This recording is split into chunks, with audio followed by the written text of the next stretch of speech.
Pandemi COVID-19 masih berlangsung di hampir seluruh belahan dunia. Hal itu terbukti dengan masih terus adanya kasus-kasus baru yang dilaporkan setiap harinya. Satuan Tugas Penanganan COVID-19 dalam laporannya menjelaskan, adanya penambahan kasus infeksi sebanyak 3.535 kasus. Sehingga secara kumulatif, ada sebanyak 470.648 kasus infeksi di Indonesia. Juru bicara Satuan Tugas Penanganan COVID-19, Reza Broto Asmoro, meminta semua pihak agar tidak menganggap enteng pandemi COVID-19.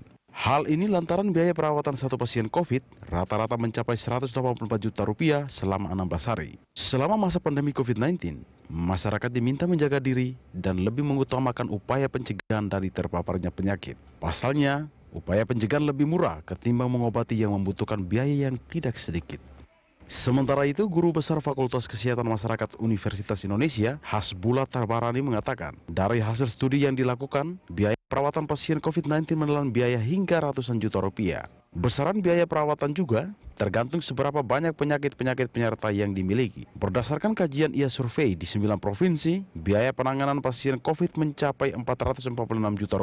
Sementara biaya rata-rata per pasien sebesar Rp184 juta dan rata-rata masa perawatannya selama 16 hari. Biaya yang dikeluarkan ini belum termasuk kehilangan pendapatan seseorang karena tidak bisa bekerja, termasuk beban psikologi yang diderita pasien tersebut. Sayangnya, masih banyak masyarakat yang tidak memahami bahwa selama masa pandemi COVID-19, pasien yang menjalani perawatan di rumah sakit ditanggung negara biayanya melalui APBN. Dalam penanganan pandemi dan memulihkan perekonomian nasional, negara harus mengeluarkan biaya yang bersumber dari APBN sebesar lebih dari Rp800 triliun.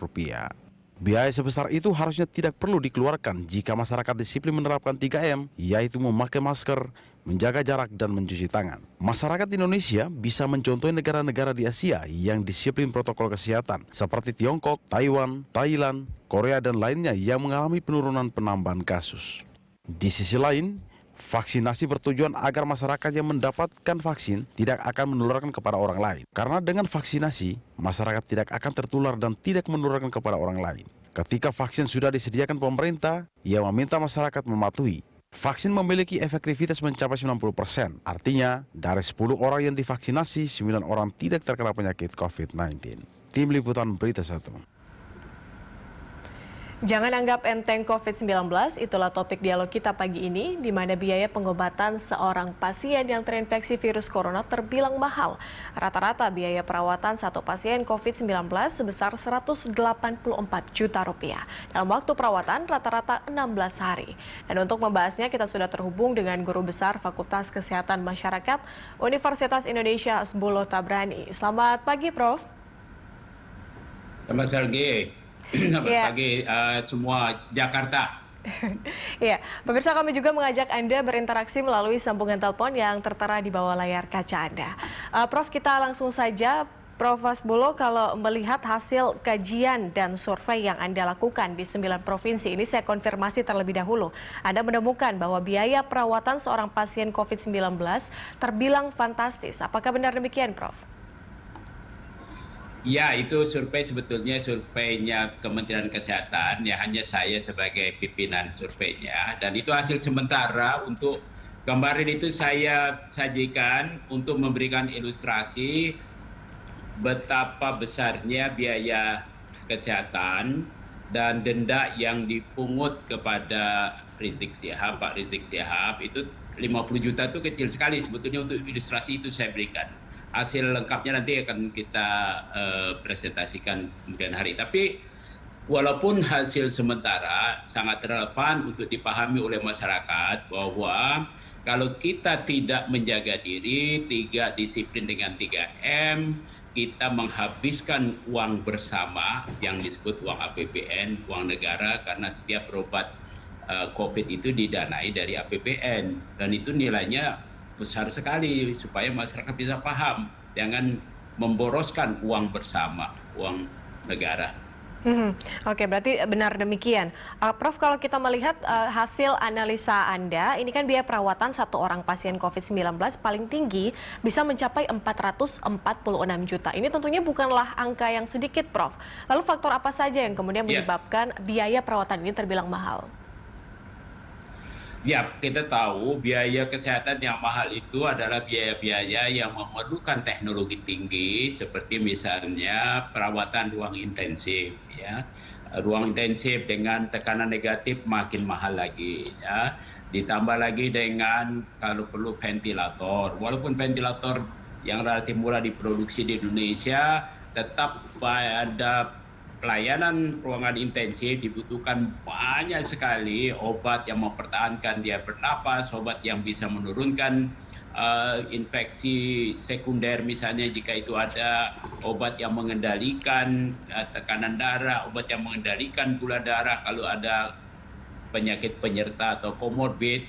Semua itu menjadi beban biaya yang sangat mahal yang harus kita pahamin. Kalau kita tidak menjaga diri dengan baik, kita akan jatuh pada kebutuhan perawatan intensif tersebut, maka akan sangat mahal. Sebuah perawatan intensif bisa jadi hari pertama menghabiskan 30 juta satu hari. Sangat tergantung kondisi pasien, ya, dan obat-obat yang dibutuhkan di situ. Oke, berarti itu mahal karena teknologinya ya, Prof ya. Kalau bisa Ya, dijabarkan, Prof? bukan hanya teknologi. Oke. Bukan hanya teknologi, itu adalah komitmen Oke. negara, komitmen kita manusia bersama menyelamatkan nyawa seseorang. Jadi harus dilihat di situ bahwa nyawa itu sangat mahal. Bahkan kalau mau jujur, bukan hanya nyawa. Kita ingatlah pada beberapa waktu yang lalu terjadi kecelakaan pesawat, sudah ratusan orang meninggal, jenazahnya pun dicari kemana-mana. Ingat itu antara Surabaya, Singapura, bahkan ditelusurin jenazahnya sampai ke lautan dekat Sulawesi. Untuk mencari satu jenazah saja bisa habis miliaran. Apalagi ini orang yang belum mati, masa kita mau biarkan? Jadi nggak ada harganya itu kalau cuma 400 juta. Nah ini mesti dipahamin. Dan kita tidak mungkin sebagai manusia bilang, alah kamu sudah tidak patuh pada aturan, kamu sendiri tidak disiplin, tidak boleh berkerumun, kamu berkerumun juga, rasainlah kamu. Nggak bisa begitu. Karena manusia harus kita selamatkan. Yang sudah mati aja dicari miliaran. Oke, berarti teknologi dan juga masyarakat. Ya, teknologi dan juga komitmen. Prof, Anda melakukan survei atau melakukan analisa di 9 provinsi. Ini 9 provinsi ini di mana saja, Prof, kalau boleh tahu? Ya, itu di Jakarta, di Jawa Tengah, Jawa Timur, Papua, Sulawesi Selatan, Banten, Sumatera Utara. Oke, berarti Kalimantan Selatan juga, ya. Okay. Jadi di tiap daerah kita bagi bagian barat 3, bagian tengah 3, bagian timur 3. Dan itu masing-masing untuk mewakili tingkat ekonomi, tingkat perbedaan keadaan fasilitas, supaya kita bisa mendapatkan informasi yang relevan. Karena apa? Karena setelah pandemi ini harus dipahami masyarakat. Undang-undang mengharuskan dan sama di seluruh dunia bahwa kalau terjadi epidemi atau pandemi kalau di dunia, maka negara harus bertanggung jawab, ya, membiayai. Tapi setelah pandemi nanti berhenti, kalau presiden bilang oh pandemi sudah selesai, maka akan terjadi yang namanya endemis. Penyakit ini akan tetap ada. Dan kalau penyakit tetap ada, tidak lagi ditanggung oleh APBN. Kalau yang tidak punya jaminan, bukan peserta JKN, ya harus bayar sendiri. Dan itu bisa jadi ratusan juta. Kalau peserta JKN, nanti BPJS Kesehatan yang bayar. Dan itu juga bagian uang kita juga bersama. Ya, itu yang mesti kita pahami bareng-bareng. Jadi janganlah anggap enteng. Kita jaga uang bersama, kita jaga diri kita. Mudah-mudahan kita bisa tetap produktif bersama-sama. Iya, mudah-mudahan tidak sampai di endemik ya, Prof ya, agar BPJS kita juga tidak banyak menanggung dari sisi perawatan COVID-19. Nah, Prof, jika perawatan seorang pasien COVID-19 kemudian lebih dari 16 hari, itu kan tadi Anda katakan bahwa di survei atau di analisa Anda itu merupakan biaya untuk 16 hari, paling tidak 2 minggu, seperti itu. Kalau lebih dari itu, apakah biaya pengobatan juga diprediksi bertambah lebih dari 184 juta per orangnya? Tentu saja harga angka sementara yang tadi saya sampaikan itu angka rata-rata, ya. Dan perawatan juga ada yang sampai 100 hari itu dirawatnya. Anda bisa bayangkan kalau orang dirawat 100 hari, berapa biayanya, bisa jadi stadium 400. 100 hari Bahkan ada kondisinya klaim seperti apa, Prof? Kalau boleh tahu, Prof. dia bisa jadi di ruang ICU 100 hari bisa jadi, ya.